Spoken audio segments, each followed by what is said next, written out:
आपने भी राजस्थान के जैसलमेर के कुलधरा गांव के बारे में सुना होगा, बहुत सुना होगा। इसके बारे में यूट्यूब पर या आर्टिकल देखो अगर गूगल पर, बहुत है, मतलब अनगिनत है। इतने हैं कि आप गिन ही नहीं सकते। एक चीज़ मैं आपको बताना चाहता हूँ, शायद आपको पता है या नहीं पता, कि कुलधरा गांव जो कि उजड़ गया है, जहाँ पर अब एक भी इंसान नहीं रहता, बिल्कुल खाली वीरान सुनसान पड़ा है, वहाँ से आप वहाँ की ईंटें भी नहीं ला सकते। मतलब अगर आपने ऐसा किया तो आपको परिणाम जो भुगतना पड़ेगा बहुत ज़्यादा ख़तरनाक, डरावना है। ये जो आर्टिकल है, ये जो कुलधरा गांव से कोई ईंट लेकर आया था और जिसने अपने घर पर ये सब कुछ महसूस करा, उसने अपने मालिक को बताया, जिनके यहाँ ये दिल्ली में काम किया करते थे। ये वहाँ पर खाना बनाने का काम करते हैं। और कोई ऐसे टीवी पर जिक्र चल रहा था किसी चीज़ का कुलधरा गांव को लेकर, तो उन्होंने ही अपने मालिक को एक बात बताई और उनके माध्यम से ये आर्टिकल सभी की नज़रों में आया। नमस्कार, मैं नितिन हूँ, जय भोले बाबा। आप सभी का स्वागत। यह है चाचा का रेडियो। यहाँ से vlog, movie reviews, article discuss करता हूँ। आज ना जाने क्यों स्टूडियो में थोड़ा सा एको आ रहा है, थोड़ा आवाज़ ऐसा लग रहा है जैसे गूंज रही है। और आप भी जानते हैं कि मैं किसी भी तरह का कोई एडिटिंग मिक्सिंग नहीं करता, जो डायरेक्ट आई बात वो आपको बता दी। एकदम रॉ फाइल आपको मिलती है यहाँ पर। और बहुत सारे लोग हैं जो कहते हैं कि प्लीज़ फ़ोटो वीडियोज़ लगाया करो। तो आपको एक सरप्राइज़ मिलने वाला है थोड़े से दिनों में, वो देखिएगा। मेरे ख्याल से अभी तक आपने ये यूट्यूब पर नहीं देखा है किसी भी चैनल पर, तो कोशिश है उसका।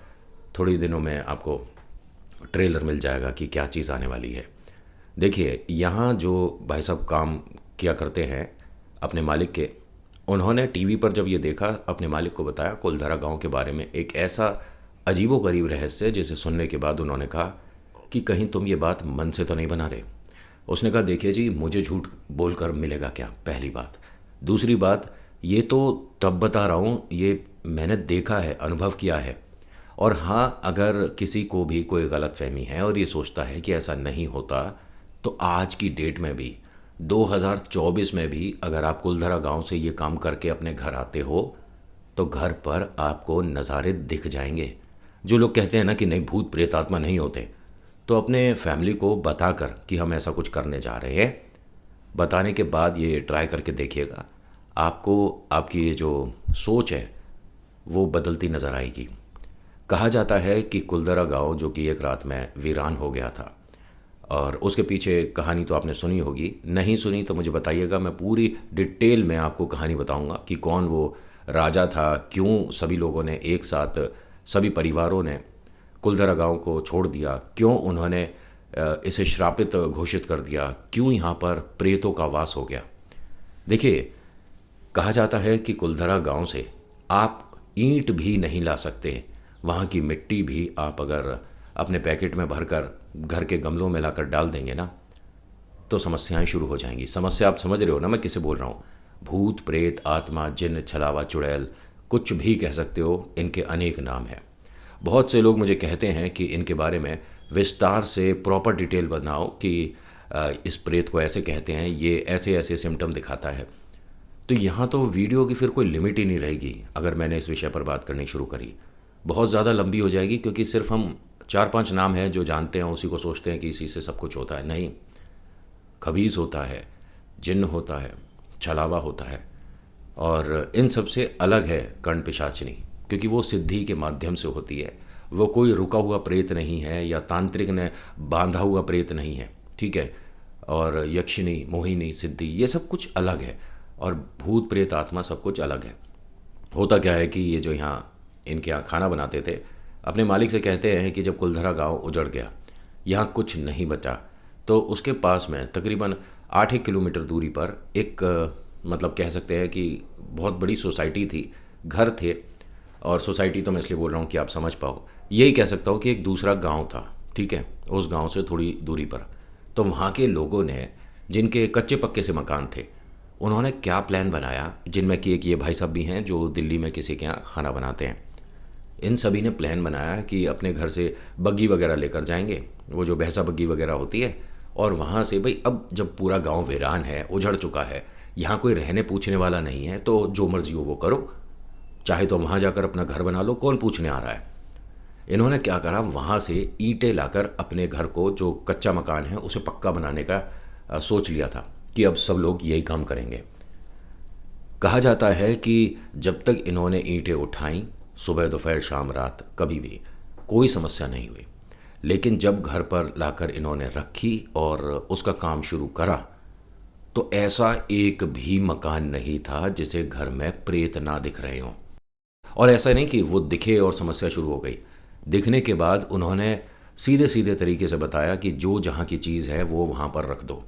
अगर आपने बिल्कुल भी हमारी बात नहीं मानी और छेड़खानी करी, आपने हमारी चीज़ों को छुआ, हमारी चीज़ों को आपने इस्तेमाल किया, तो आपका वंश आगे, समझ रहे हो, मतलब एक तरह से प्रॉपर कुछ भी होने से पहले इशारा दे दिया गया था। बहुत सारे ऐसे परिवार हैं जिन्होंने इसे नज़रअंदाज कर दिया। ये कोई बात नहीं, ये जो लोग चले गए उनका दिखना कभी कभी स्वाभाविक होता है। हो सकता है कि वो लोग यहाँ से गांव छोड़ते वक्त कहीं किसी दुर्घटना में ईश्वर के पास चले गए हों, उनकी आत्माएं मुक्त नहीं हुई हैं, उन्हें लोगों ने अच्छे से भेजा नहीं है, उनका क्रिया अच्छे से नहीं हुआ। बहुत सारी बातें लोगों ने बना दी। लेकिन ये भी तो सोच लो कि अगर कोई चला गया है और वो आपको दिख रहा है, तो वो तो प्रेत है ना, पितृ तो है नहीं। भाई पितृ तो आपके होंगे, दूसरे के थोड़ी ना पितृ हो जाएंगे। समझ रहे हो जो मैं आपको बता रहा हूँ? लोगों ने नज़रअंदाज कर दिया और एक हफ्ते के अंदर जिस जिसने ये नज़रअंदाज करी चीज़ें, उनके घर में ऐसी ऐसी समस्याएं हुई कि किसी को समझ नहीं आ रहा था कि डॉक्टर के पास जाएं कि मंदिर में जाएं। भूत प्रेत के जो भी आप पिक्चरों में देखते हो ना, यहाँ लोगों ने वास्तव में अपनी आंखों से देखा। एक परिवार है जिसके बारे में सुनने में आया था कि उस परिवार के तकरीबन, बहुत बड़ा परिवार था, जॉइंट फैमिली थी, तकरीबन 18 लोग रातों रात गायब हो गए। कहाँ गए आज तक नहीं पता उनके बारे में। पूरी फैमिली गायब हो गई। और अगर कोई घर शिफ्ट करता है तो अपने सामान के साथ ही तो जाएगा। उनका सारा सामान, यहाँ तक कि गैस पे रखा खाना भी वैसा ही था। जब लोगों ने देखा कि ये क्या है, मतलब जो ये प्रेत वाली बातें होती है ना, इसके अंदर उसके साथ ऐसा क्यों हुआ, कैसा हुआ, उसकी मतलब हम तय तक नहीं जा पाते। हम बस ये सोच सकते हैं कि ऐसा हुआ होगा। ये जो भाई साहब हैं जो इनके यहाँ खाना बनाते हैं, इनका ये कहना है कि मैंने अपने घर में अपने 16-17 साल का मेरा बेटा, उस पर अजीब अजीब मतलब एक्टिविटी होनी शुरू हो गई थी। वो हमेशा मतलब खाना वगैरह खा लिया, पानी पी लिया, पढ़ाई भी कर रहा है या कुछ भी है, उसकी जीभ 10-15-20 सेकंड बाद बाहर आती थी और मतलब थोड़ी तक आती थी उसकी जीभ। और वो कहता था कि मैं कोशिश करता हूँ लेकिन अंदर नहीं होती, जीभ पर वज़न बहुत है। फिर लड़का कहने लगा कि जो मेरे इस कंधे पर बैठा हुआ है, इसकी वजह से मैं अब झुककर चलता हूँ। वो एक तरफ से ऐसे साइड होकर चलता था। शीशा देखना उस लड़के ने बंद कर दिया था। और ये 3 दिन के अंदर ये लड़का ऐसा हो गया था जैसे कोई मानसिक रोगी होता है ना। इसे लेकर वहाँ के वैद्य पर गए। वैद्य ने कोशिश करी, कुछ दवाइयाँ वगैरह दी, नहीं समझ आया। फिर वहाँ पर एक भाई साहब थे जो कि इन शक्तियों को जानते पहचानते थे, उनके पास लेकर गए। उन्होंने भी साफ कह दिया कि इस पर कुछ जो भी है उसे हम हटा नहीं सकते, हमने ऐसा पहली बार देखा है जो इसके ऊपर हमें दिख रहा है। इस लड़के के साथ ना समस्या धीरे धीरे बढ़ती जा रही थी। अभी ये ठीक नहीं हुआ था, दूसरा नंबर आया इसकी मम्मा का। ये भी वहाँ से जो ईंटें लाए थे अपने घर में आगे लगा चुके थे। इनकी जो मम्मी हैं, इनके साथ भी अब ये नेगेटिव एनर्जीज़ वाली बातें होने लग गई थी।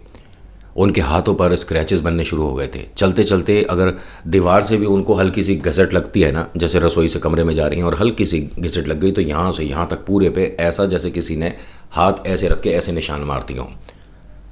इन्हें समझ नहीं आ रहा था कि इनके घर में धीरे धीरे ये सारी चीज़ें होती क्या जा रही हैं। उसके बाद इनके अम्मा बाबूजी जो कि 70-75 साल के थे, उनके साथ कुछ अजीब एक्टिविटी होनी शुरू हो गई। वो ये कहती थी कि हमें बहुत सारे लोगों की भीड़ अपने घर के आंगन में दिखती है, ये सब बैठे हुए हैं और बड़ी अजीब सी इनकी सभी की शक्लें हैं और बड़े डरावने से हैं, जबकि घर में कोई भी नहीं है। अम्मा बाबूजी उनकी बात सुनकर बाहर आते हैं, उनसे बात करते हैं, वापस अंदर आते हैं। और ये सब होता देख रहा था ये आदमी। इसने हाथ जोड़कर अपने घर में बस ऐसे ही तेज़ आवाज़ में बोल दिया कि आप जो भी चाहते हो वो मुझे बता दो, मुझसे कोई भूल हो गई तो मैं उसको सुधारने की पूरी कोशिश करूँगा।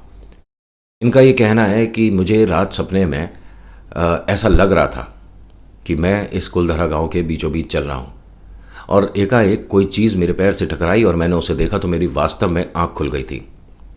जो मैं सपने में देख रहा था कि कोई चीज़ मेरे पैर से टकराई है, वो सपने में नहीं थी। मेरे सामने एक आदमी खड़ा था। उसने सफ़ेद कलर का कुर्ता पजामा, सफ़ेद कलर की पगड़ी पहन रखी थी, एक हाथ में उसके छड़ी थी और दूसरे हाथ में ईंट। उसने ईंट मेरी तरफ दिखाई और कहा कि ये मेरी है, वापस रखाओ, और अगर तुमने नहीं रखी तो अगले दिन से गिनती शुरू हो जाएगी। हम बहुत समय से भूखे हैं और हम अब इस गांव को खाना शुरू करेंगे। जिसने ये गलती करी है अपनी गलती को सुधार ले, वरना सुधारने का मौका नहीं मिलेगा। ये एकदम उठकर बैठे। इन्होंने अपनी धर्मपत्नी को, अपने बच्चे को, अपने माता पिता को, सबको ये बातें बताई। उन्होंने कहा लेकिन सामने की दीवार तो तू बना चुका है, अब ऐसे क्या पता चलेगा कि कुलधरा गांव की ईंट कौन सी है। उन्होंने कहा वहाँ का पत्थर, वहाँ की मिट्टी कुछ अलग ही है, और एक काम करता हूँ, मैं पूरी दीवार हटाकर सारा का सारा जो भी है ये मतलब मलबा जो भी निकलेगा ये वहीं डाल आऊँगा जहाँ से मैंने उठाया था। मुझे जो लगा सही मेरे को करना चाहिए। इसका ये काम इसने सुबह सुबह किया। मतलब सारी जो आगे की दीवार बनाई थी ना इसने, वो तोड़वा दी। तोड़ने के बाद उसे सबको एक ट्रॉली वगैरह में रखवा कर जहाँ से इसने उठाई थी कुलधरा गांव में, वहाँ पर वापस डाली।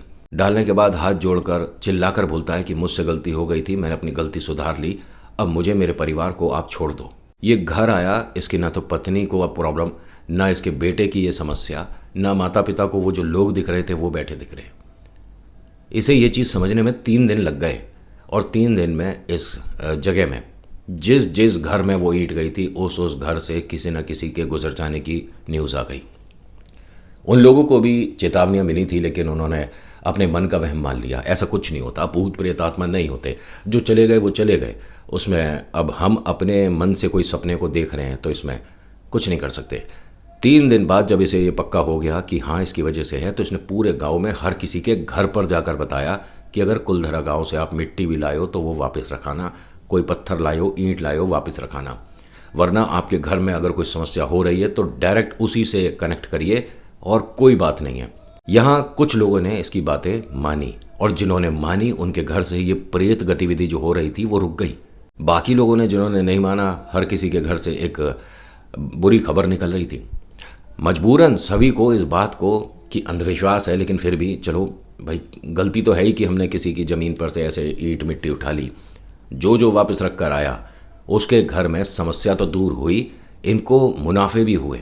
किसी को 10 रुपये का प्रॉफिट हुआ, किसी को खोई चीज़ मिल गई उसकी, किसी को जो शारीरिक कोई समस्या थी वो ठीक हुई। यानी कि कुलधरा से जो लोग गए या जिन्होंने कह रखा है, जो प्रेत हैं, उन्होंने एक तरह से अपनी चीज़ वापस होने के उनको एक गिफ्ट दे दिया, ऐसा मैं कह सकता हूँ। आज की डेट में भी ये बात प्रचलित है कि आप कुलधरा गांव से ईंट पत्थर बहुत दूर की बात है, मिट्टी भी नहीं ला सकते। और अगर आप वहीं रहते हैं कुलधरा के आसपास, तो मुझे बताना कि जो मैं बता रहा हूँ कि ठीक है कि मन से बना रहा हूँ। प्लीज़ बताइएगा ज़रूर, इससे बाकी लोगों को भी पता चलता है कि जो मैं बताता हूँ हवा में बातें नहीं करता। और हाँ, जैसा मैंने आपको स्टार्टिंग में कहा था कि कुलधरा गांव से ये सब एकदम कैसे चले गए थे और यहाँ पर क्या बड़ी समस्या हुई थी, क्यों इसे श्रापित गांव भी कहते हैं, वो एक प्रॉपर वीडियो मैं बताऊंगा।